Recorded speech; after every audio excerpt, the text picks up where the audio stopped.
Welcome to Live from Plato's Cave. I am Mario Veen. This is episode 43, Intergenerational Trauma with Inez Schelfhout. Thank you so much to those of you who support this show on Patreon. It's really needed to keep going, and I really appreciate your support. If you want to support the show, you can subscribe for just €1 per month. I also really appreciate it if you subscribe to the podcast or leave a review on Spotify or iTunes.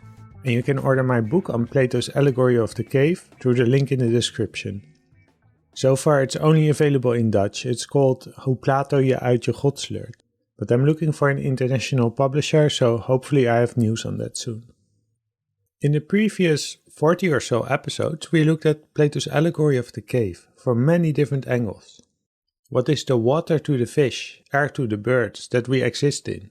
We live in a world that was shaped by previous generations. They shaped the technology we have now, the laws and rules that we use to regulate our society, and unfortunately also the concentration of greenhouse gases in the atmosphere. These are all things that are passed over from previous generations to us and that we pass over to the next generation. But underlying all of this and permeating all this are the intergenerational psychological effects. If your parents or your grandparents or even your great-grandparents experienced a trauma, there's a chance that you are living the effects of this. This is true on an individual level, such as when certain things in your life and your personality start to make sense in the context of intergenerational trauma. But it also shapes our societies as a whole. The conversations we have with each other, the way we deal with emotions or suppress certain emotions as a society, the issues we want to avoid. And it can even explain things like populism, fear of immigrants, and mood-splaining in the climate crisis. My guest today is Inez Schelfhout. Inez is a clinical psychologist and psychotherapist who specializes in the impact of war on next generations, so intergenerational effects and intergenerational trauma. Inez works for the ARQ Center of 45 and the ARQ Knowledge Center for War, Persecution and Violence. The many conversations in the therapy room made Inez aware that these conversations have to take place at the societal level as well. Her mission is to develop healthcare policy for descendants of war victims, while also promoting knowledge about intergenerational effects outside of healthcare and therapy. As we will discuss, Inez herself is a descendant of two grandparents who were held captive as children in Japanese concentration camps during the Second World War in the former Dutch East Indies, which is now Indonesia. As their oldest granddaughter, she had questions about this past and the effects it had on her and her family. She even traveled to Japan to find out more. This is what led her to specialize in intergenerational effects after war. This past is something that Inez and I share, since my grandmother and her family went through similar experiences. I have the idea that we need to understand more about trauma to understand a lot of other things that are going on. Yeah, agreed. But of course you agree because it's your job, so you have to... Yeah. Yeah. And it's important to understand more about trauma, to understand ourselves, our families, our society, the world. It's everywhere, and there's resilience everywhere. Yeah. So it's always important to understand the balance between the two. Yeah. But yeah. So thank you for having me. It's been 8 years. Yeah, we haven't seen each other for a while, and you have kept yourself busy in the meantime. Yeah. And you're now working as a clinical psychologist. Yes. Right? Yes, I'm a clinical psychologist and a psychotherapist. Yeah. So what does your week look like when you see clients? Yeah, it's a variety of tasks. I obviously see clients, and I'm specialized in war-related psychotrauma, so the effects of war and violence on people and on families. And for me, specifically, the intergenerational effects is what I'm researching. So I see clients, people who have endured the trauma, but I also see clients who are children grown-up children, for example, children who grew up in households in which parents endured the Second World War.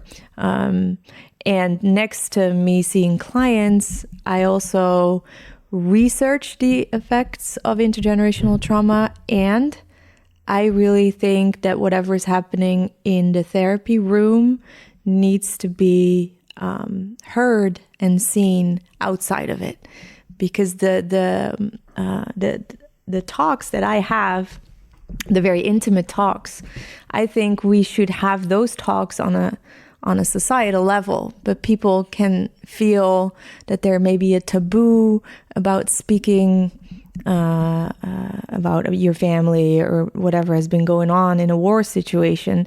But I think it's very important that we have these same conversations outside of the therapy room. So I go out and I give lectures and I speak to you, and I try to, always cooperate when there's documentaries to share some of the knowledge that I've gained so that more people become aware that it exists, intergenerational effects, that it's a thing, that it can be acknowledged, because most people recognize it within themselves, but they sometimes don't know what it is or what they can do about it. So yeah, I do see it as a personal mission to share some of the knowledge that I've gained in the therapy room. The people that come to you, do they find you by themselves, or are they referred by their general practitioner?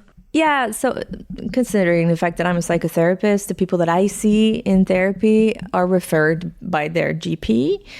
You need to have like a psychiatric diagnosis to come to me. But that was also my frustration, because I saw people who did have an anxiety disorder or a depression or a post-traumatic stress disorder or whatever it was. But I heard outside of the therapy room that lots of people have questions, and they also want to have these conversations, but then maybe not having a diagnosis. So then they cannot come to me, but I think it's important that we have those same conversations outside of the therapy room. Yeah, so because healing can take place on multiple levels. Because I guess when people come to you as a psychotherapist, it's because they feel they have complaints that affects their functioning in their life. Yes. The point that you would actually end up in my therapy room is a point that you feel that you can no longer function in the way that you do. Can you give some examples of that? Yeah, it depends on what type of complaints. If you take the people who experienced the traumatic event themselves, those people might have a post-traumatic stress disorder, for example. So they might have nightmares every day, every night. They might have flashbacks every day. They might avoid going onto the street because there may be sounds that remind them of the traumatic event.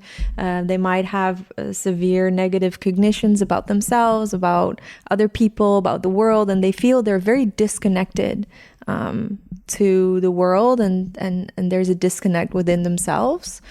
Sometimes they're still functioning, but they feel they can no longer live like this. So then they come to me, and I would do some trauma-focused therapy with them. That's an example. But if you talk about intergenerational effects, the children of severely traumatized people, they often feel like they've worked very hard in their lives to make it better for their parents or maybe for society.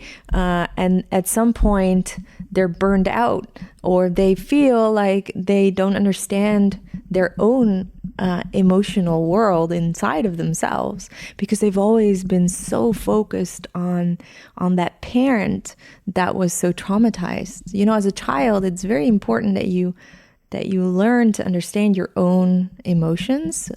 So as a parent, you would say, oh, you're angry, or oh, you're sad, or you're happy. So a child learns, so whatever tingly feeling I'm feeling inside of my body, apparently that's an emotion and it's allowed to exist.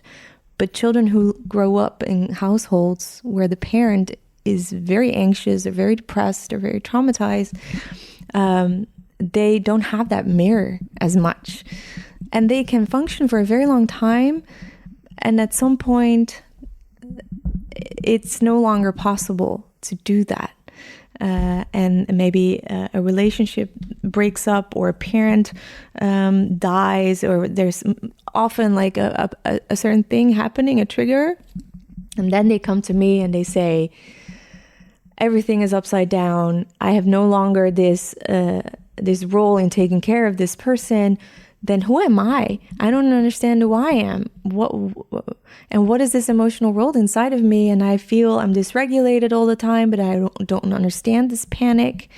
So they're flooded with emotions that they don't understand, and they can no longer function like that. And they feel a disconnect with their children, and they're like, this needs to stop.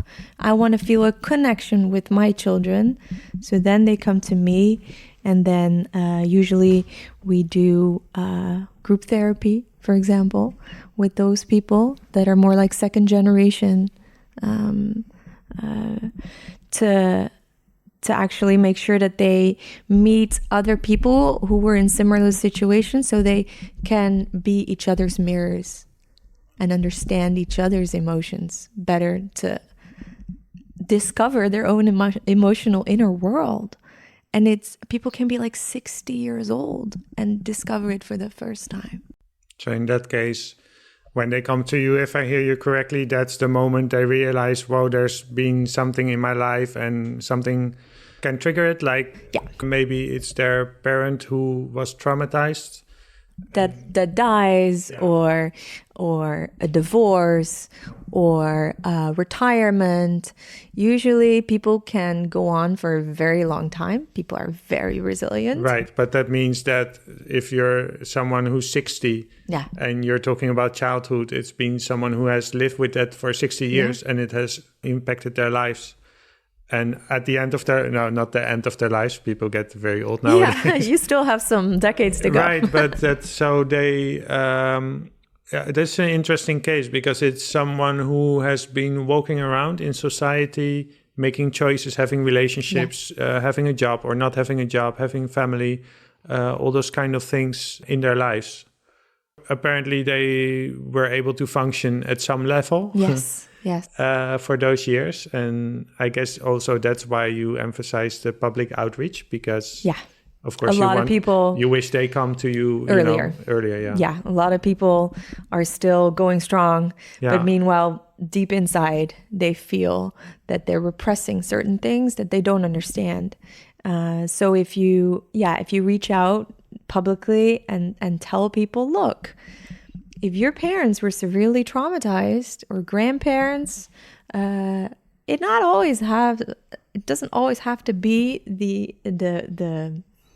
terrible effects, but be aware that it may have an effect. And these are like general points that we know that can exist. And then if people recognize, they might look for help, not necessarily a psychotherapist, but there's lots of gatherings that you can go to. I also feel like society is increasingly open to having dialogues about intergenerational effects of war. Yeah. We're talking about the Second World War when it's the Netherlands. So we're in a luxury position that it's been almost 80 years, and that we can reflect back and we can heal. But apparently it also needs to take that long. Yeah. Because when you think about it, in the 50s and in the 60s, there was hardly any room to have these dialogues about the pain of the effects of the war. No, this country needed to be rebuilt. We needed to, move forward and not look backwards. And the psychological insights at that time were also not, it was very psychoanalytical at that time.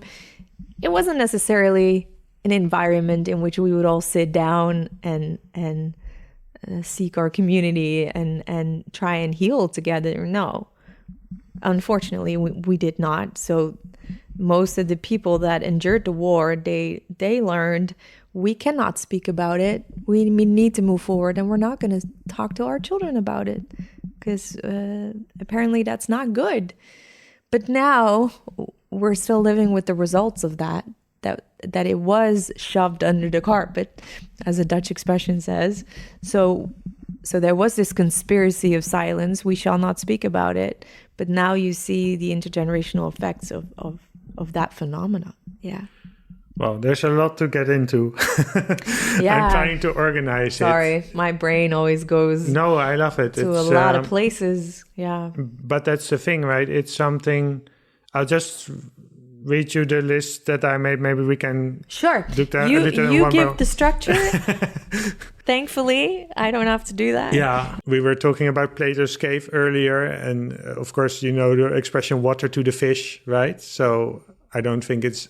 Actually, I'm working on my book and I use this expression, water to the fish. And my editor said, but is that actually true that fish don't realize that they're swimming in water?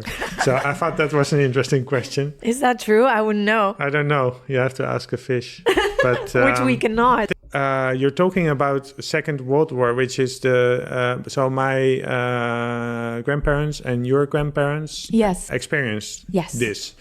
And our lives is shaped, of course, by our upbringing, by our parents, but our parents were raised by the grandparents. And so it's basically all that we know pretty much. And it's the water we swim in. Yeah. And you're saying, well, this water that we're swimming in is severely affected by trauma. It's not just we had this World War and we have to learn about it in history lessons because it's happening now. It's something that affects our choices, the way we think, the way we treat other people. For sure. So that's why it's so difficult to talk about it, because it's about everything. Yeah. And that's why it's so important to talk about it. But the challenge then is to make it specific. So maybe to start with is, okay, you're saying that there's a lot of people walking around that are affected by this intergenerational trauma. And we haven't even discussed what is it, but we'll get to that. Sure. But so if I'm listening to this, what could I recognize that I could see, oh, maybe this is something that affects me? Oh, but then you already go into what intergenerational trauma is, right? Sure, And if I can just quickly go back to the water that we swim in, I think like we both have a background where grandparents were in the former Dutch East Indies, but it's also the Holocaust, it's also Roma and Sinti, it's also like the resistance, it's also the grandparents who were with the Germans, collaborators.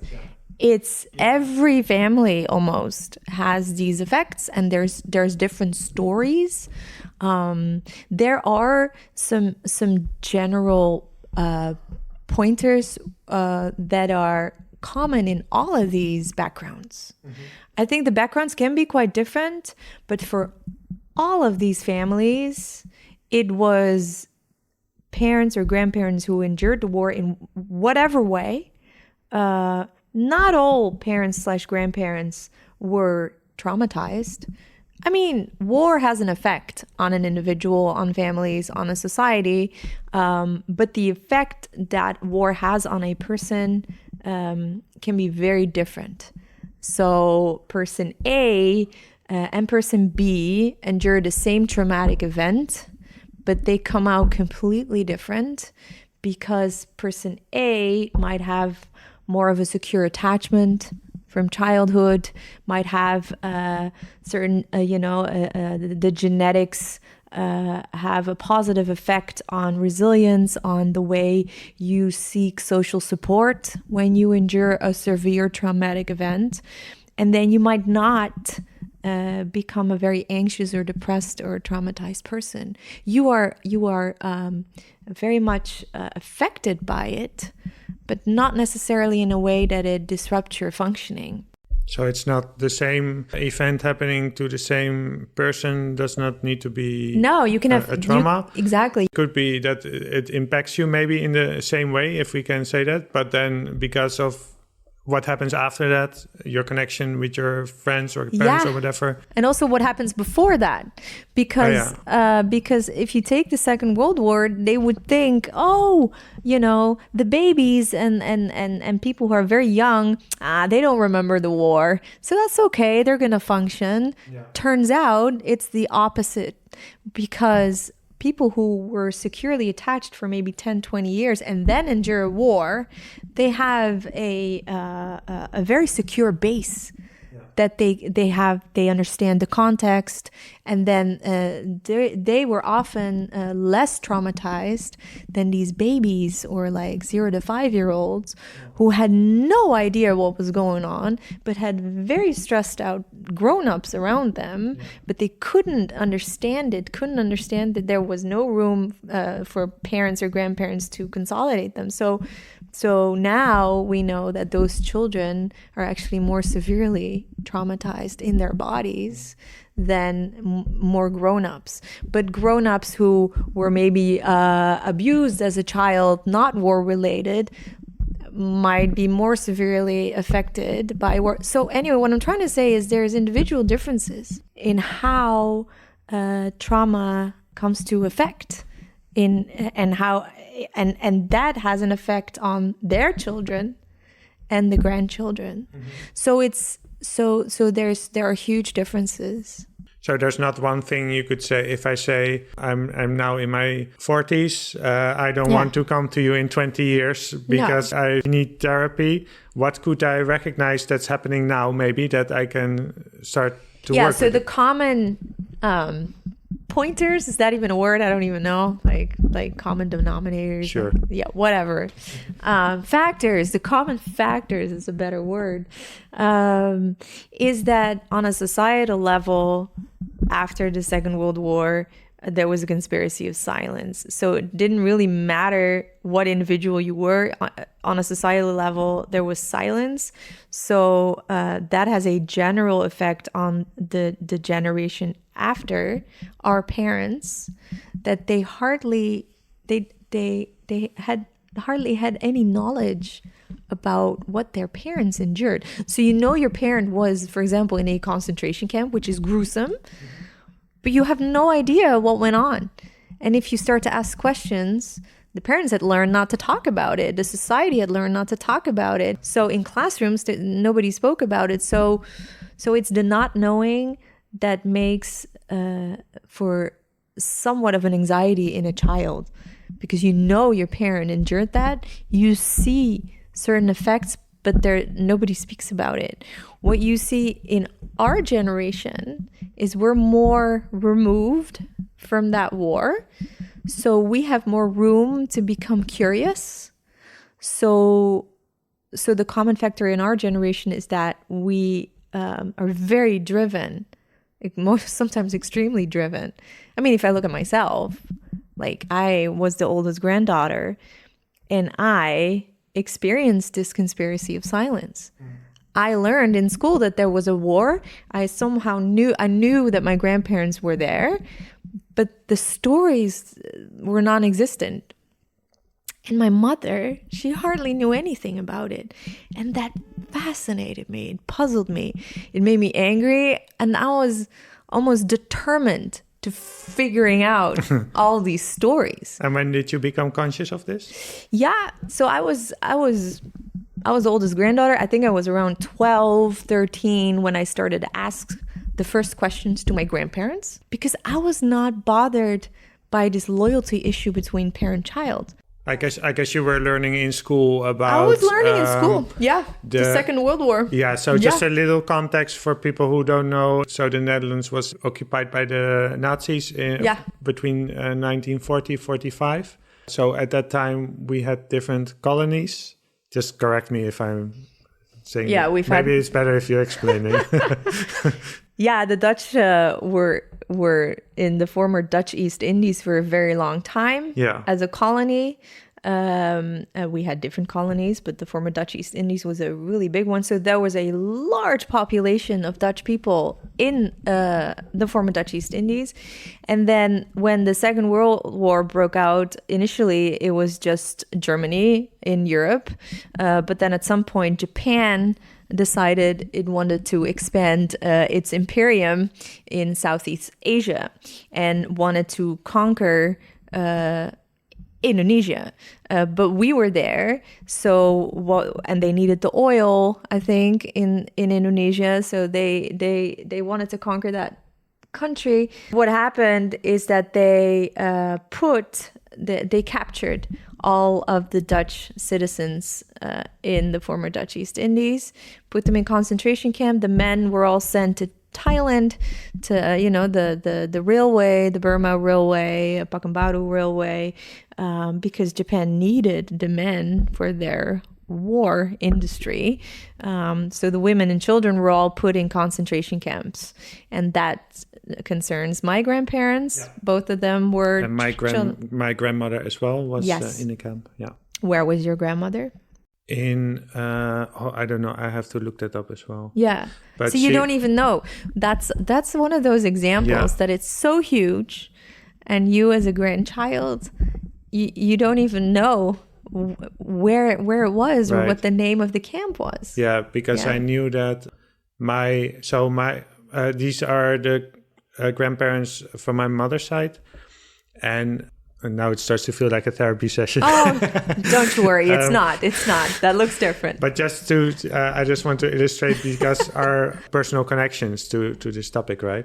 So my grandfather, actually, he was born in the Netherlands, and he studied Indologie, which is Indology, which is how to learn about our colony and how to govern our colony. Oh my goodness. And his entire life, he has never been to Indonesia, but he was fascinated by it. He studied the language and everything, and he met my grandmother in the Netherlands. My grandmother was born in Indonesia because her parents lived there because they were having a function there in the government of Indonesia. And so in this time, she was one of those children that was put in a camp, and she was separated from her parents. Yeah. And she was just released. So the next part in the story is, of course, when the Japanese surrendered. Yeah. And so the camps were liberated, but there was also, different places, different times. And she was so liberated, but to go to see her father because he was very sick. But then before they got there, her father passed away. Yeah. And then later, all those people with Dutch roots, let's say it like this, they were sent back to Holland. Yes. On ships to Holland, and they came in. That's another story of why they were sent back, right? Yes. But maybe I'll have to speak to a historian later about these details. Yeah. But then they came in Holland, so that was after 45, which was a country that had just been liberated, had just seen the Holocaust, which was severely traumatized, and it got all those people back that sometimes got the remark, "Oh, at least you had some sunshine there." For sure, yeah. So on a societal level, you learn quite quickly that whatever you experienced over there has no room here. Yeah, it has no room. But you started learning about these kind of things in high school. You started speaking with your grandparents. Yeah, so I was fascinated because I'm just a curious child. So I just started to ask all these questions. And all of a sudden, my grandparents did start talking to me a little bit. Yeah, and that's something you see more often, right? Yeah. That the parents don't speak to the children about this, but they do speak to the grandchildren. And why is that? Which is understandable because as a parent, you're supposed to protect your child.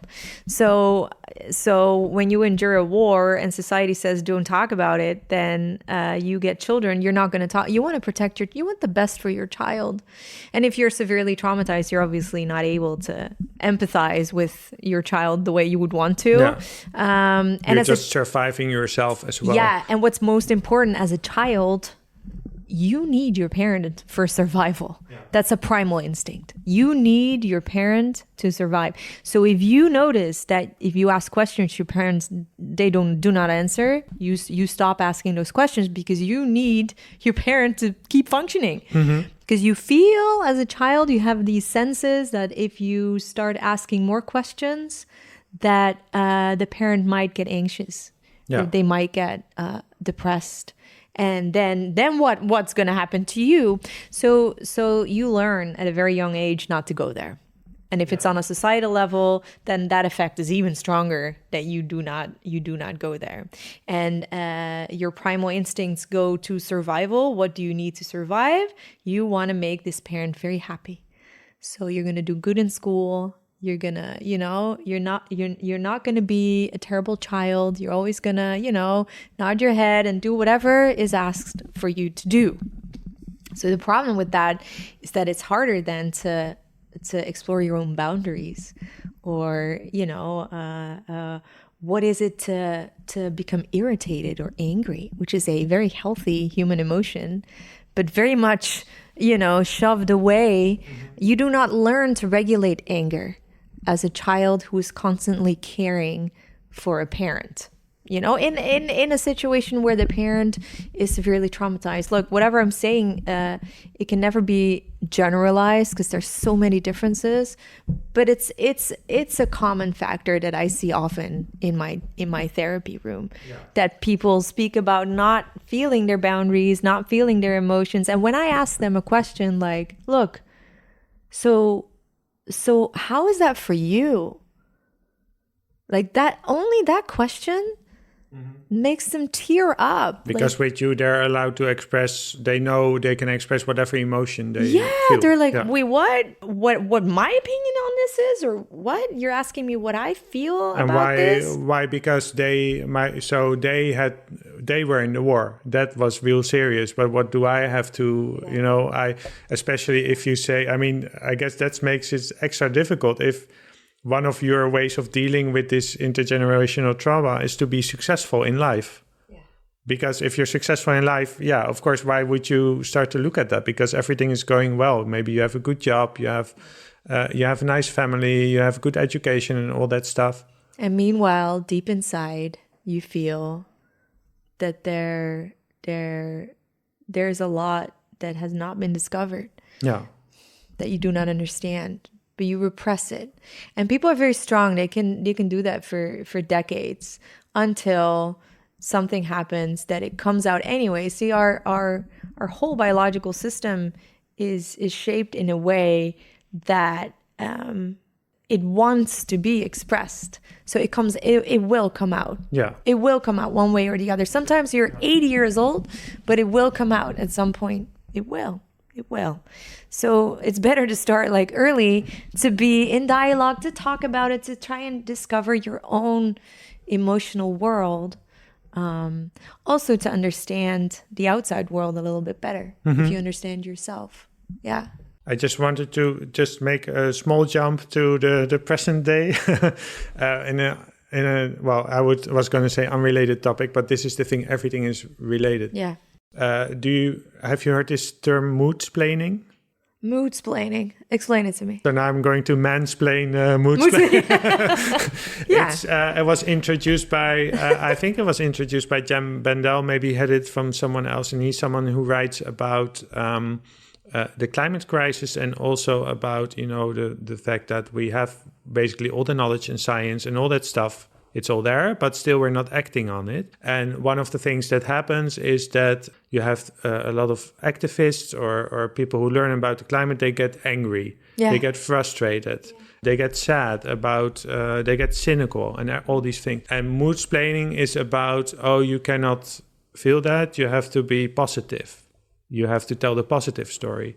So there's a lot of what's happening now in the conversations in society around climate is that you're corrected if you express negative emotions. So there's this book called Love and Rage, which also talks about how anger is also behind a lot of the social movements.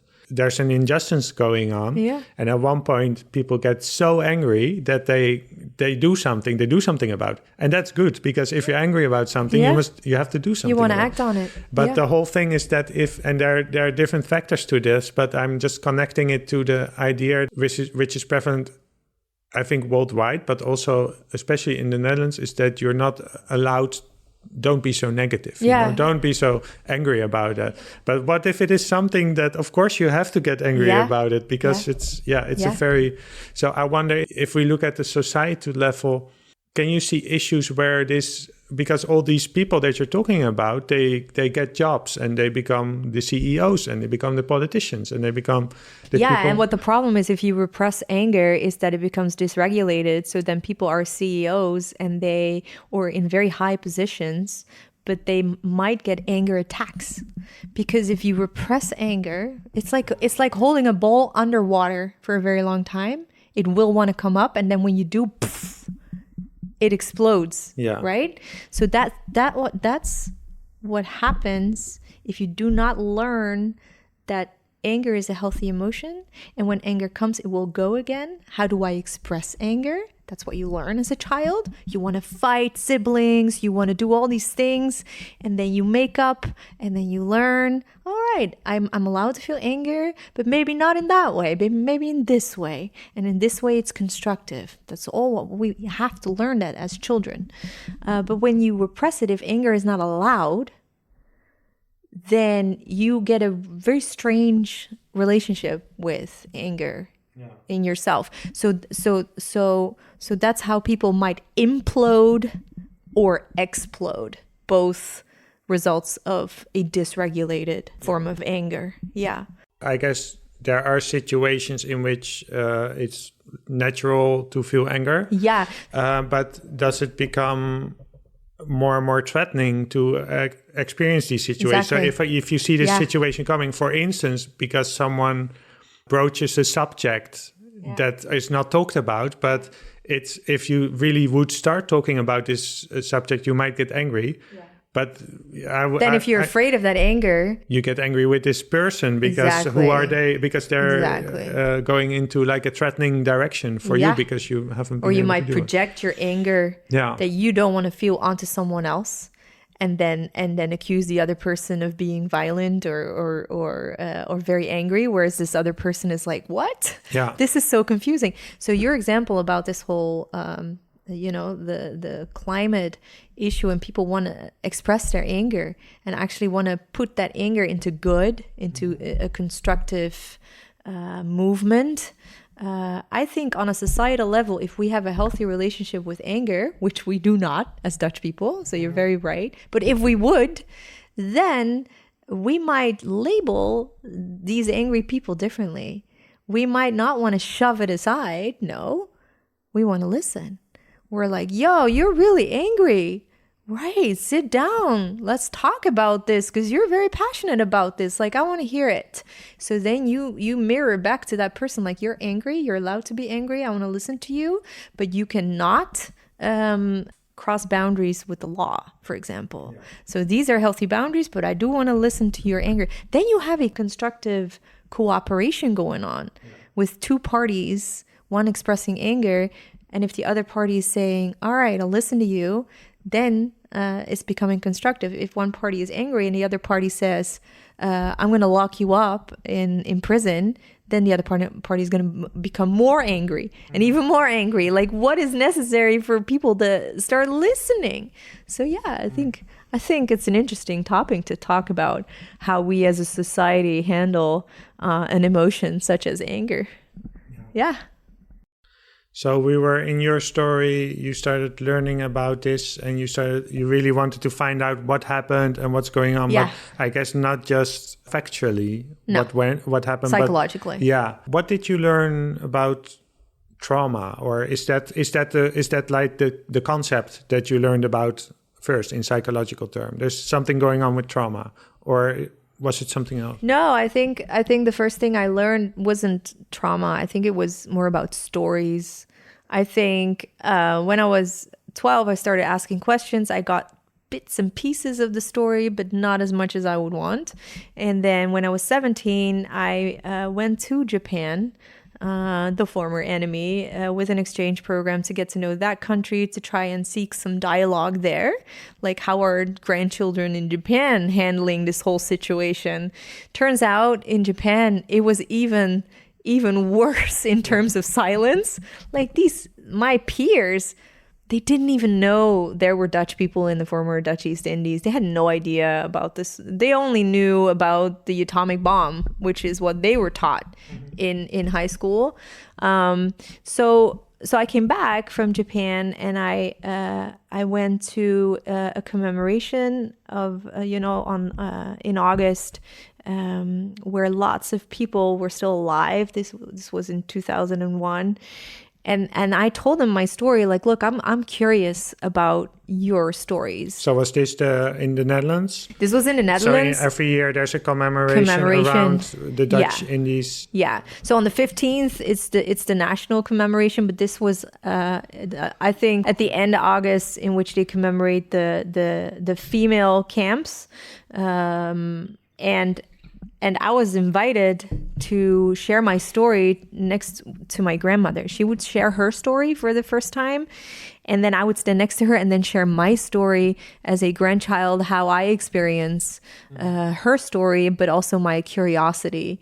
And that was a time, 2001, that we didn't really talk about intergenerational effects. So there were these first generation people who were sitting there, all endured the war, and they would see this child saying, look, I want to hear your stories. I'm interested. And that's a whole different message than, let's not talk about it because the children, they will become so upset if we talk about it, and the grandchildren. We don't want to burden We them don't want to with burden anyone, so we'll just, only talk amongst ourselves, and then we have our little groups, but we shall not speak. And look, I'm there. I'm like, look, I want to hear everything. Yeah. I'm interested. So after that commemoration, people came up to me. There was this whole line, and they were thanking me and shared bits and pieces. And that's when I decided, it was that moment that I was like, these stories need to be told, and it needs to be heard. Someone needs to listen. And then, I went to University College where I met you. And then afterwards I studied clinical psychology. So that was a whole path. I didn't know that I was going to become a therapist, but I knew that I wanted to hear the stories, and that it was important for those stories to then not only end up with me, but end up in a broader sense in society, in the hopes that if we would listen to each other's pain, that we might avoid conflict and dysregulated anger in the future. I mean, this is like an 18-year-old thinking about stuff in life. But it's a path that I'm still following. I'm 39. Like, I'm still following that path to this day. And I've been a clinician now for almost 13 years. And I've heard so many stories, not only from the Second World War, but it's broadened to more current wars. I've spoken to people who were in Bosnia in the war. I've spoken to their children, Iraq, Iran, Afghanistan. I've spoken to veterans who were in war. So my whole notion about the Second War has now also broadened to more recent wars in which you see very similar effects. Because you're talking about children and babies and everything. And so that sounds very paradoxical that a child who's at the age that they can remember and recount what happened may be less impacted by a baby who we might think, well, they don't know anything about this. So all these children with the refugees and everything that are coming to the Netherlands. Yeah, it's very important that the knowledge that we've gained from the Second World War, that we know now what the effect is on in later life, that we might prevent that from happening with more current wars. So it's a very good example with asylum seekers. Their children are very young. We treat those people as well in our center that I work at. And with the knowledge that we have today, we can explain to parents, look, you've endured this war, so let's try and talk about it to your children in an adequate manner, in a manner that they don't get upset, but that they do understand that you're affected for a good reason, and that whatever you're feeling is not their fault. Because children, if they do not understand what is going on with the parent, they think it's their fault. They think, oh, I've been a bad child, that's why my mother is sad. oh, I've been, so what can I do to make up for it? You know, that's what they all think that, because their parents are their world. So whatever's happening with them, it's connected to them. So if you, as a therapist, explain to young parents, look, your child might think it's their fault. So let's try and explain a little bit about what happened to you, so that it's very normal that you're upset and that it has nothing to do with them, that they're a good child, and let's see what they need. Then you might prevent them from growing up in a way that people grew up in the Netherlands, not knowing, and might feel guilty for the rest of their lives. I have 60-year-olds in my room crying, still feeling guilty about stuff they've never done, but that they weren't able to help their parents feel better. And in how far, and then we really have to get into what is trauma, because we haven't even discussed it, right? But it's good to see the effects first. In how far can we draw a parallel between the situation we talked about before, where people were in camps in the East Indies, they experienced war, they experienced trauma there. They came back in boats to the Netherlands. Yeah, some people stayed and experienced the revolution. So there was actually a second war going on that a lot of people also were affected by. That's another. So okay. How can we keep this containable? So just the Second World War. Let's keep it that. Well, just to say that for me. So we talked about this documentary, which for Dutch people is called Indië Verloren, and it's about that after this period, Indonesia became independent. Yeah, another war broke out, and Indonesia eventually, after 4 years, became independent. And the Dutch were at that time, they were the colonizers, and so that meant also that so there's a whole story there, but one of the interesting things is, maybe not to get into now, is this victim perpetrator dichotomy. So we are, let's say we, in quotation marks, were the victim in the Second World War. Yeah. But then in Indonesia, we were also, at least in part, the perpetrator, and there were war crimes committed by the Dutch. And it's a very but that's complex. It's very, very complex. Let's not get into it now. The other, because the other parallel I wanted to look at. I want to express one thing. With such complex situations, it's very important to always listen to all the different perspectives. Yeah. So you have the Indonesian perspective, you have the Dutch who committed the crimes, you have the Dutch who were still victims in that time, the women and children, but you also had the men who were sent there not knowing what they had to do. Are they perpetrators? Are they victims? It's a very complex mixture. Yeah. And I think what's important for dialogue is to shine your light on all these different perspectives and see what the story is. What is the story? It's a very good point, because it's we want to simplify this. We want to know who were the good guys, who were the bad guys. Exactly. Yeah. And in every documentary, there's another light shown on something, whereas in psychological terms, it's very important to shine your light on all these different perspectives. Mm-hmm. It's very, very important to avoid future conflict, because as soon as one party feels unheard, then we go back to that anger, expands until it's dysregulated and maybe another war breaks out. So this is one parallel, and the other parallel might be, is my question to you, that you endured a trauma, and then we just talked about how important it is what happens also after the trauma. Yeah.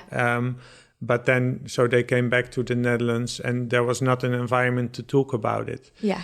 So maybe even sometimes hostility towards if you talk about, well, at least you had some sunshine there. And a parallel to what is happening now, at least in the Netherlands, where refugees come from maybe a war, they come there with their children, they had these traumas, and they come to the Netherlands, and there's a lot of hostility. We want to close the borders. Right. They're driven. There's not a place for them. Even in this place called Ter Apel, where they come in, there was no space, so they had to sleep outside on the lawn. They put up tents to get some shelter, but then the fire service came in. They say you can't have tents there. Okay, so you have an important point. I know you want to ask a question, but I'm gonna say something about that. the aftermath might sometimes be even more traumatic. That was my question. Yeah. So how true. far can we have this parallel? Because It's very true. I think and we have this, the right-wing extremist party of Geert Wilders, the PVV, had a huge election victory. Yeah. He was talking about even outlawing a whole religion, Islam. Yeah. Okay, so if we just talked about anger, dysregulated anger, can you now, if you put that phenomenon that we just talked about it on these political results, how would you then explain it? You're turning the tables. No, I mean I have a theory about this, but no, I can. No, I want to. It's interesting because yes, for sure. If you look at Geert Wilders, the one word that comes up is anger. Someone who's angry all the time. And the people who vote for them are saying, yes, I'm angry, I vote for you. I feel not heard. Yeah. My perspective is not seen. And he is under constant, how do you say that, protection? He can't have a normal life because he gets death threats all the time. So he has this very isolated life, is also victimized in that sense. But the story becomes, we have to go back. So we have this traditional country, the Netherlands, how it was. I don't know what is this ideal time in the past. That never happened. We have to go back to that. That never existed. When Black Pete was allowed to be black, like the blackface, when blackface was still okay. So we have to go back to the past that never happened, and then everything will be okay. And we have to keep everything outside the EU, those scary refugees. Yeah. And we just put a big wall around the Netherlands and everything will be all right. Exactly. So there's a huge issue of a large group in the Netherlands who feel not heard, not seen, because we've been shoving that away, maybe. And then anger expresses itself in a horrible way, in that you want to exclude the other. You become, because you're anxious, deep inside, you're actually afraid. You're afraid, and then you want to shove everything away. And then Wilders is someone who expresses their voice, so then it becomes very large. And I think it's a huge example. If you look at it psychologically, what happens if you do not look at all the different perspectives, and then you create conflict again. Because when you do not hear or do not see the other person, that other person becomes further and further and further away, and you stop seeing each other as humans or as someone that might be your neighbor.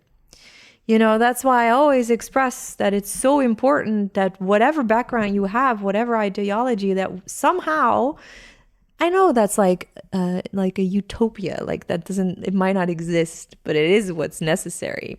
But if you look at other cultures, for example, there's countries in Africa, I think Rwanda is an example of that. There's communities that they have endured this gruesome war. And even still in Sudan, there's all these conflicts going on. But I heard colleagues of mine who were there in those communities and how they're resilient, and they're trying to, at least when yesterday their village was still burned down, they're still trying to sing together, sit together, try and see these different perspectives, because they have a stronger sense of community. They live in the here and now. They have their community. They need food. They need education. And I think as the Netherlands, we somehow, lost maybe that it's more individual. We're living more on an individual level, so it's then harder to hear each other. Also, in the first place, to see people as people, because most of the strategies that you see are focused at dehumanizing them. And like a tsunami of scary refugees who don't share our values. And the message they get is maybe the same message that we talked about earlier, about don't talk about the touchy subjects, but just be successful. So that's also the message they're explicitly giving. Yeah. Like, you're welcome here, but this is not even about the refugees. This is about people in the Netherlands who are even second or third generation immigrants. Yeah. The message they get is that you're welcome here as long as you stick to the law. Exactly. As long as, so there's it sounds innocent, but it's conditional. Yeah, it's so conditional. You're here as long as you... So in what way can you become yourself, or are you allowed to exist the way you would want to? And I don't know if you want to come back to the question of what trauma is.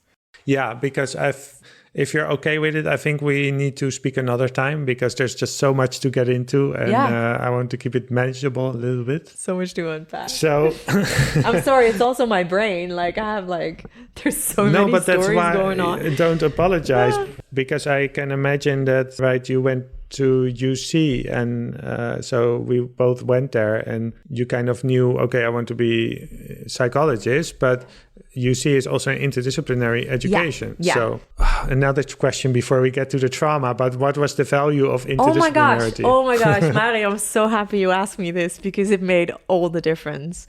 It is so important to address any topic from an interdisciplinary perspective. My topic is intergenerational trauma, or trauma in itself, psychological trauma, wounds. Trauma is wound. If I studied just psychology, then it would have been very narrow. Then I would only see the disorder.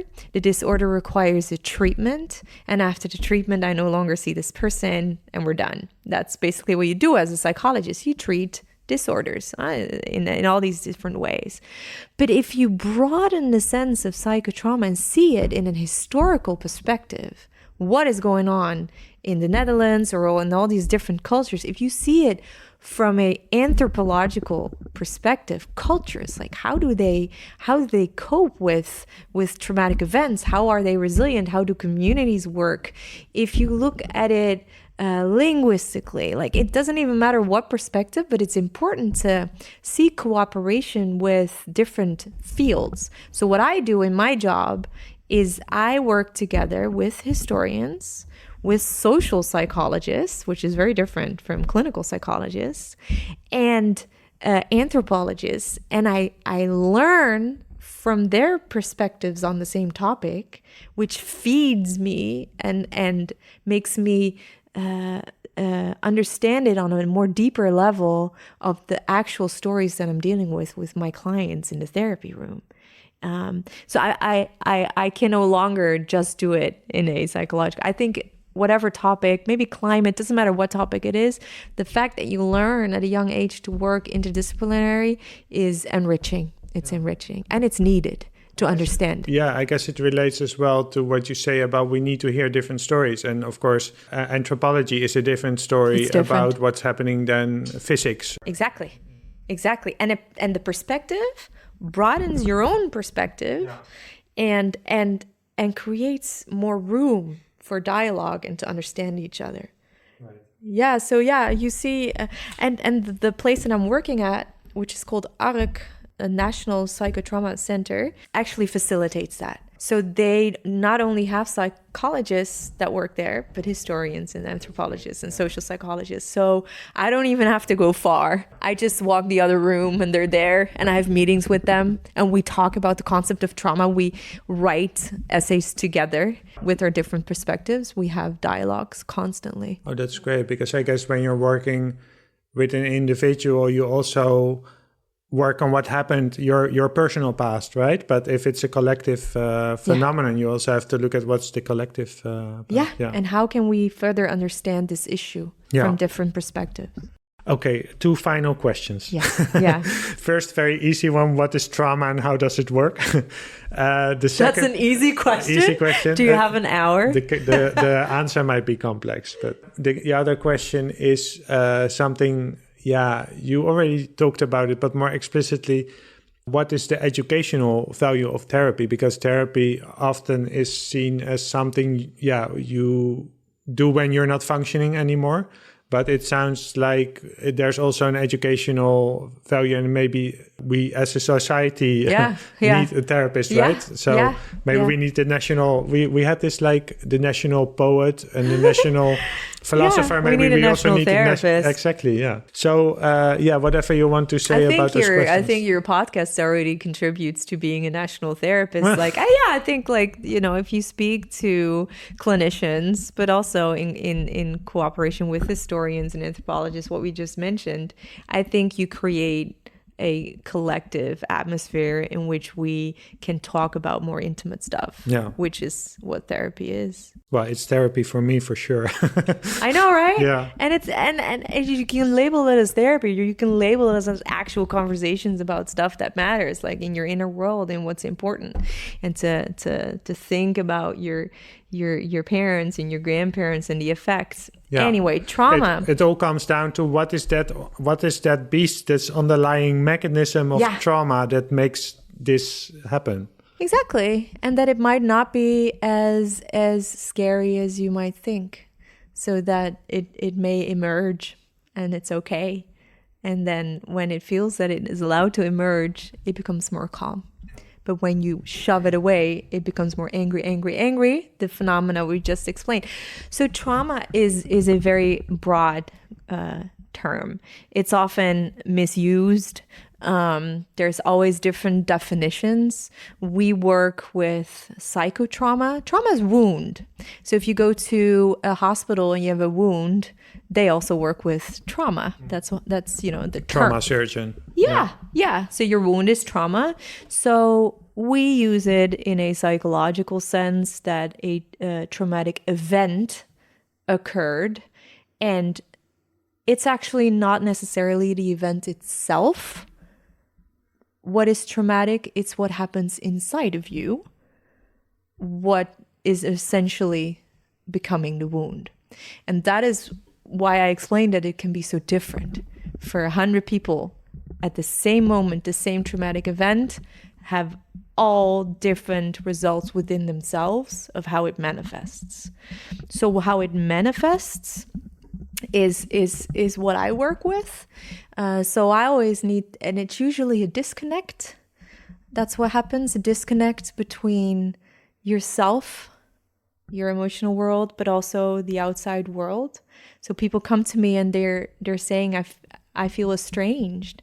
I don't feel my body, or I don't feel the love for all these other people that I used to feel. I feel a disconnect. That's what psychological trauma can do. And the reason it can happen like that is because in our biological system, we have a protective system. When a massive traumatic event occurs, our body automatically goes into survival mode. So you want to fight, you want to flight, you want to freeze. But in that survival mode, a disconnect takes place in order to survive. Because if you feel all the feels while it happens, you might not live. So you need that disconnect.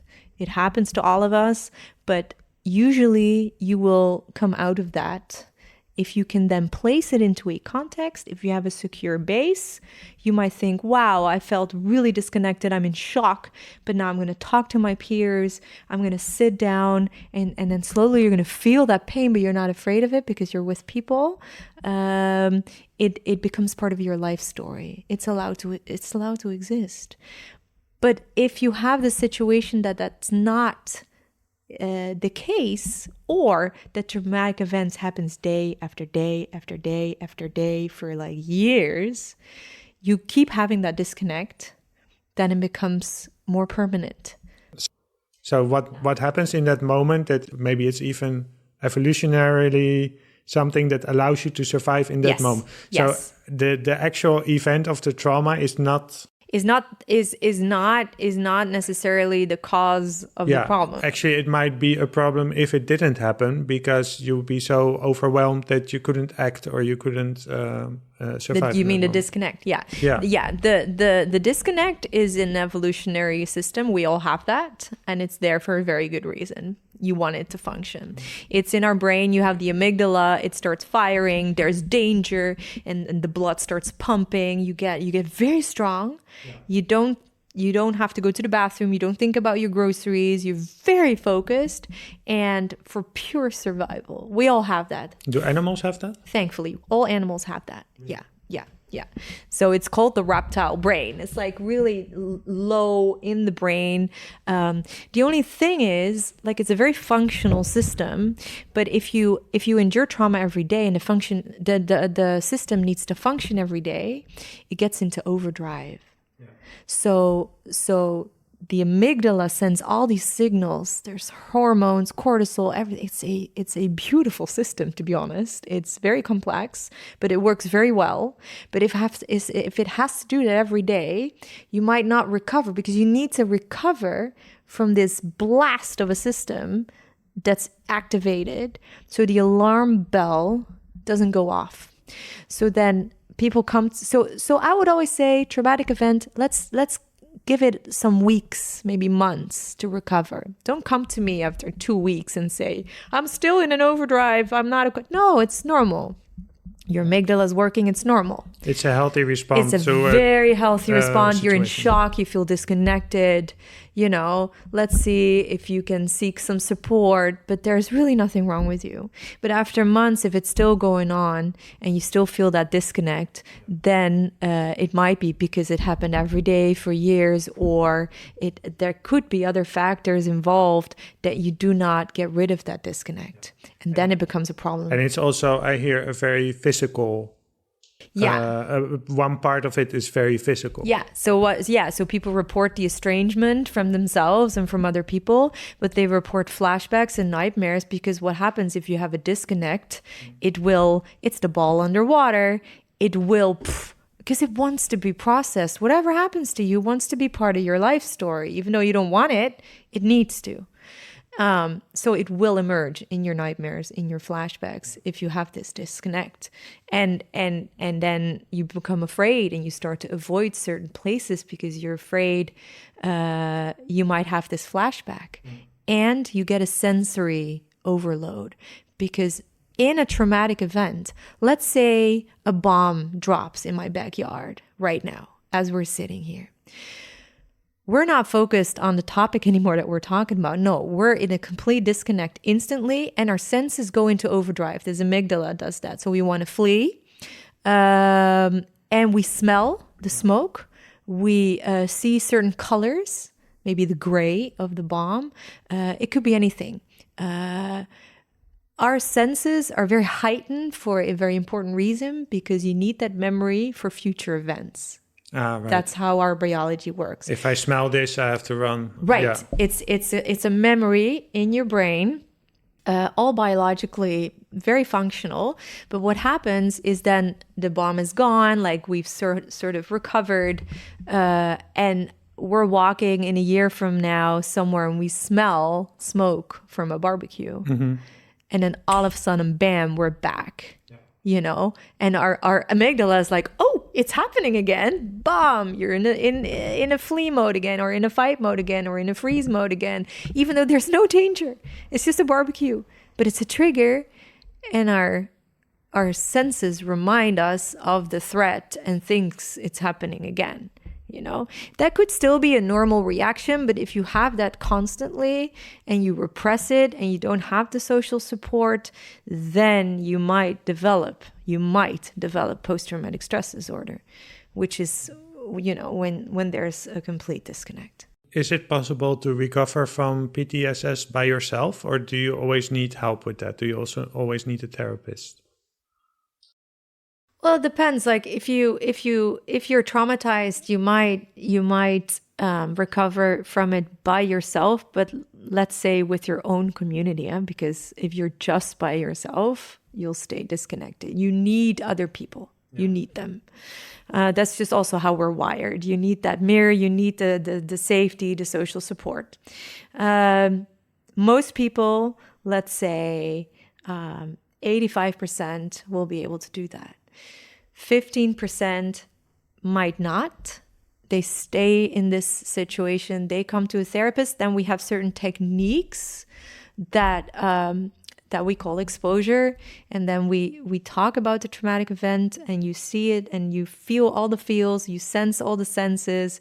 If you don't, I'm going to put on some sounds on my computer to trigger it.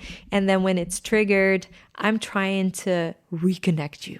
Right. So you experienced the same event. Well, actually, so maybe the event happens, but you experience it for the first time in the sense that you're not you feel disconnected. Yeah. So it's, as a therapist, it could be hard because, you want to trigger it in someone. So you see someone being really anxious. Mm-hmm. But the good thing about it is just same as surgeons, like you want to open the wound and you want to go deep inside, and that's when you can start to heal it. But what I do is I try to reconnect someone to their inner world. So you want to integrate because it's disconnected. So you want to open it, you want to grab it, and you want to sort of integrate it in someone's system. Like it did happen to you. And what does it mean that it happened to you? And you're safe now, with me here in this room. And there are certain techniques. You have EMDR, you have the narrative exposure therapy, making it part of someone's life story. You have certain techniques that you can use. You can use memorabilia, give meaning to what happened to you.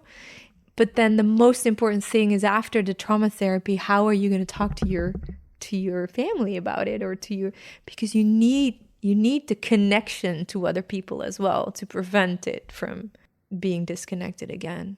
And that's hard. Like I explain it like in very simple terms right now, but in reality, it takes time. Right. It really takes time. Yeah. And it might not feel completely connected.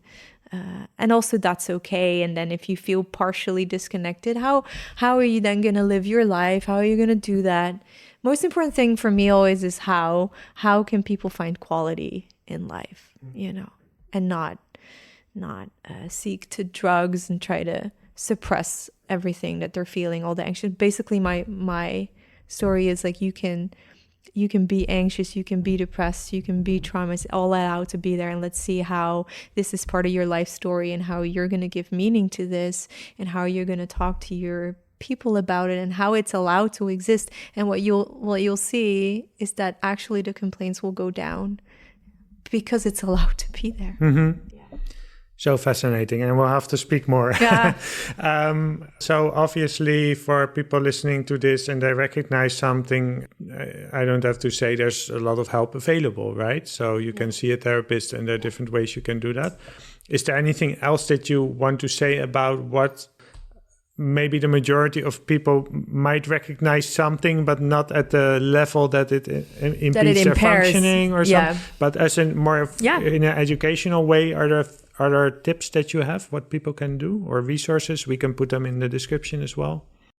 No, for sure. Like, I think only 10% actually needs to see a therapist, but there's so much more you can do if you recognize that you feel a certain disconnect, or that you are afraid of certain inner emotions that you feel, or that you feel that you hardly know the emotions in your own body, that there are so many ways to go about and explore that. We just talked about art. We talked about poetry, about certain documentaries.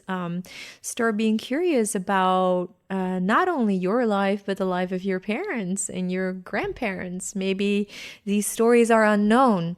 And if you just start to research a little bit in a curious way, you might find some pieces of the puzzle that actually also give meaning to the unknown emotions that you feel within yourself. And then all of a sudden you're like, wait a second, that's why I can sometimes feel so anxious about these things that I never understood why. But my grandmother, she actually experienced this. So my mother might have felt that. So that is really not very strange that I picked that up. And then it actually becomes a piece of a puzzle in your life story. And what you'll notice that as soon as you start to discover these missing pieces, it'll become more calm. Yeah. Maybe the perfect end, because it reminds me of something that my grandmother once told me, because I was doing this personal development course and I was telling her about all the insights I had and blah, blah, blah, blah, blah. Of course, and she has having experienced that and all that wisdom that she had, and I'm this like little brat that just tells her, yeah, this is the way life works and whatever. Yeah. And then she just looked at me and she paused a moment. She said, well, it turns out you're a very interesting person, aren't you? So that's I mentioned that in the book that I'm writing as well, because it's such a moment where you think, yes, that's what I hear. And what you're saying is start being interested in the person that you are and why you are the way you are, but also why are the parents the way you are, and how does this relate? And you can go all these directions. Where do you come from? What roots do you have?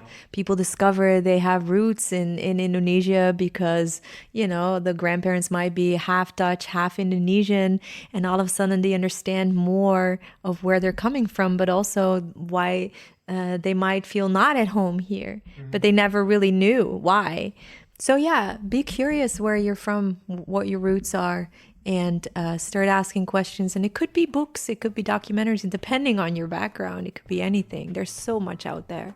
And these conversations, help to shape some context and some understanding so that people might find those missing pieces of the puzzle. Thank you so much. Thank you for having me.